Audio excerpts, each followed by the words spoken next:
This is political persecution. This is a persecution like never before. Nobody's ever seen anything like it. And again, it's a case that should have never been brought. It's an assault on America. More on Trump's criminal trial in a second, but first, Iran's drone attack on Israel over the weekend has pushed Israel and Iran's proxy war front and center in the Middle East. President Biden and global leaders worry that the conflict will erupt into an all-out Iran and Israel war, and negotiations for a ceasefire between Israel and Hamas are ongoing. President Biden and Washington officials are urging Israel to use restraint in their response against Iran. Biden spoke from the Oval Office earlier.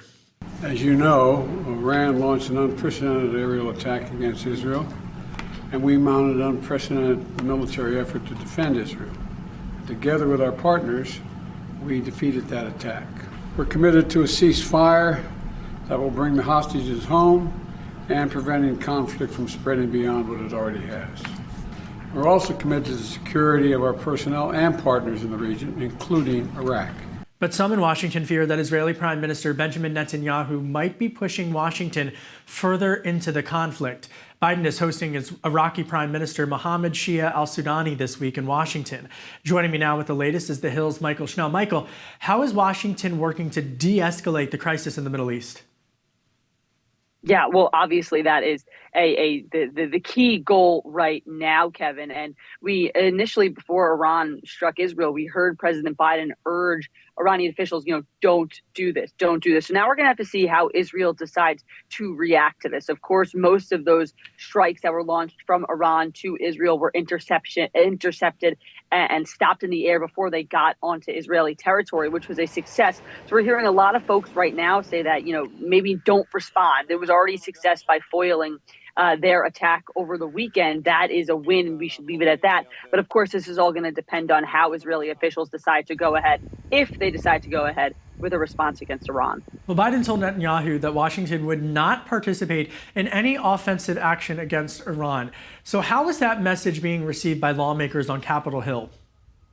Well, Kevin, we still have to wait and see. Lawmakers are just returning to D.C. today. The first votes, at least in the House, are not until 6:30 p.m. tonight. So we're still waiting for lawmakers to actually get back to the building so we can talk to them. But this is no doubt going to be a big topic up here on Capitol Hill this week. Before Iran's attack over the weekend, the plan for this week was to take up foreign aid in the House. That was expected to happen. Speaker Mike Johnson finally making a decision on this politically prickly topic. The urgency of that and the focus on that has now just been turbocharged after this attack over the weekend. So there's going to be a lot of folks waiting to see how Johnson decides to approach this issue, whether that's a package of supplemental funding for Israel, Taiwan, and Ukraine, which has been what a lot of Democrats and Republicans are asking for, or if he decides to go ahead with an Israel-only bill, which could ruffle some feathers here in the House, just because folks want to see that move alongside Ukraine aid. Well, the conversation with Israeli aid and having strings attached to it, now something that Senator John Fetterman, a Democrat from Pennsylvania,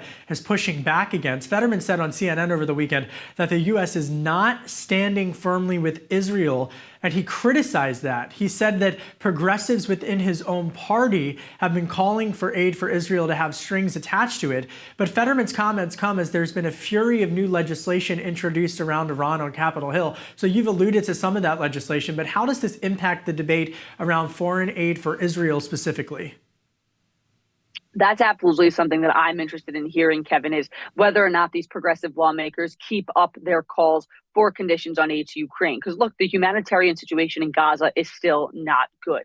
After President Biden a few weeks ago said that the U.S. could change its policy on Israel, depending on how Israel deals with the humanitarian crisis there in Gaza, Israeli officials did open up 3 new humanitarian corridors, which was a good sign. But whether or not that's enough to assuage the concerns about the humanitarian situation in Gaza, that remains to be seen. And again, we're waiting to see if those progressive lawmakers will sort of soften their stance that new conditions are made. This sort of increases the urgency and puts an emphasis on the need to send aid overseas to Israel. What form that takes shape in is going to be a big determination. But also, as you bring up, it's the critical, crucial question, how progressives react, if they're going to soften their stance or if they're going to keep it up, because despite this attack happening against Israel, the humanitarian situation in Gaza, again, is still not what they want to see it be. So you mentioned Speaker of the House Mike Johnson, a Republican.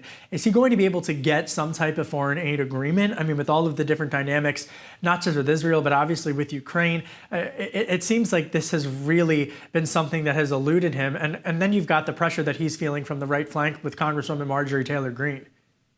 Yeah, he has been delaying this process for months now, Kevin, and every day that he has waited, it has gotten more and more difficult politically because of these warring factions within his conference, because of the progressives pushing back on Israel aid. So the big question this week is he going to be able to get this over the finish line? Now, look, if Speaker Johnson put the $95 billion Senate pass supplemental on the floor, it is widely expected that would pass with a heavy bipartisan majority. But of course, that would spell trouble about Johnson's fate as Speaker. Congresswoman Greene would more than likely bring that motion to vacate against the Speaker, triggering a vote on his ouster. Now, look, a number of Democrats have stepped up and said that if Johnson puts the Senate pass bill on the floor, they would swoop in and protect him from a Republican coup. But then you have a Republican speaker who's essentially being propped up by Democrats, which is not somewhere where Johnson wants to be. So he is trying to thread this needle that is nearly impossible to do in a way that will not upset any faction of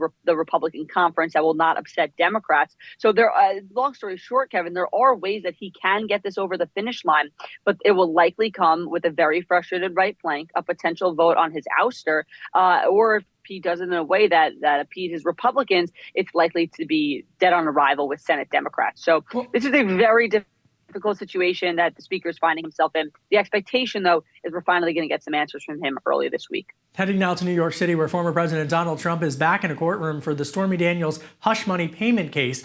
Now, this is the start of his first criminal trial. Likely, this is the only one of his legal battles that could be wrapped up before November's election day. But jury selection starting this week, in which 12 New Yorkers will be selected and 6 alternates. Jury selection is expected to last a couple of days before the actual trial itself begins. This is obviously the first time that a former or current U.S. president will ever face or has ever faced a criminal trial. And longtime Trump fixer turned Trump enemy Michael Cohen has already pleaded guilty and served jail time in the case. And it's not whether Trump made the hush money payment that's illegal. It's important to remember that it's whether or not Trump cooked the books to hide it. That's what he's on trial for. Michael, are Trump and Stormy Daniels expected to take the stand in the trial? Yeah, it's a real possibility. We heard from former President Trump himself last week on Friday during that joint press conference with Speaker Mike Johnson, saying that he would be willing to testify at this trial. He said that in the past. Now, as we know with the former president, things are always up in the air. He can change his mind at the snap of a finger. So we'll have to see if that comes to fruition. But he is on the record several times saying that he would be willing to testify. That's the same with Stormy Daniels. She recently said she is, quote, absolutely ready to testify at this trial. She said that when she was on The View, adding, quote, I'm absolutely ready. I've been ready. I'm hoping with all my heart that they call me because I don't need someone to speak for me. She continued, I relish the day that I get to face him and speak my truth. So she is very motivated right there to speak. Now, if she will be called and if she will end up on the stand, that, of course, we'll have to wait and see. But both of them very willing to testify in this very public and very highly anticipated and highly watched trial that's unfolding in Manhattan. From the courthouse to the campaign trail, Robert F. Kennedy Jr. saying over the weekend that he will not run as a Libertarian candidate. Instead, he's going to continue with his independent bid for the presidency. I mean, is this going to make it easier or harder for RFK Jr. to be on the ballot in all 50 states? And how will that strategy impact Trump and Biden in some of these battlegrounds? Yeah, I mean, he seems to think he doesn't need to run as a Libertarian to get on all 50 states ballots. He told ABC News over the weekend, quote, we're not going to have any problems getting on the ballot ourselves, so we won't be running Libertarian. So he right there feeling confident that he will be able to get on the ballots as an independent. That was one reason why he was pretty quick to announce a VP candidate, Nicole Shanahan, because in some states you're required to have a full ticket to get on the ballot. So we'll just have to wait and see. But look, the fact that RFK Jr. is doubling down, tripling down staying in this race, regardless of if it's as an independent or as a libertarian. Just the fact that he's a third-party candidate, I mean, it's not a good sign at all for the former president or for the current president, Joe Biden. They do not want to see someone like RFK Jr. siphoning off some votes from either side, especially as we see poll after poll, both general election matchups, national matchups, but state matchups showing that Trump and Biden are neck and neck in a number of these crucial surveys. So any votes that are siphoned off by RFK Jr. could be really critical. Look, 2016 was not that long ago. Democrats still having some heartburn, perhaps, over Jill Stein's bid that siphoned off votes from Hillary Clinton. Nobody wants a repeat of that. Democrats don't want a repeat of that. Republicans don't want the potential of that happening to them this cycle. So I think that regardless of what party or how RFK Jr. is running, just the fact that he's still in the race is alarm bells for both Trump and Biden. Mychael Schnell, thank you. Thanks, Kevin. The Associated Press is reporting that the FBI has opened an investigation into the collapse of the Baltimore Francis Scott Key Bridge. Now, according to the AP, the investigation is focusing on whether laws were actually enforced leading up to the cargo ship hitting the bridge. Now, Baltimore Mayor Brandon Scott has vowed to hold those responsible for the bridge's collapse. And happy tax day to all those who celebrate. Apparently, Mark Cuban does. The billionaire said that he is proud to pay his taxes, and he posted on social media that he pays $288 million in taxes. That's it for today's Daily Debrief. My name is Kevin Cirilli. Be sure to like, share, and subscribe to The Hill's YouTube channel, and come right back here soon for the intersection between politics and policy.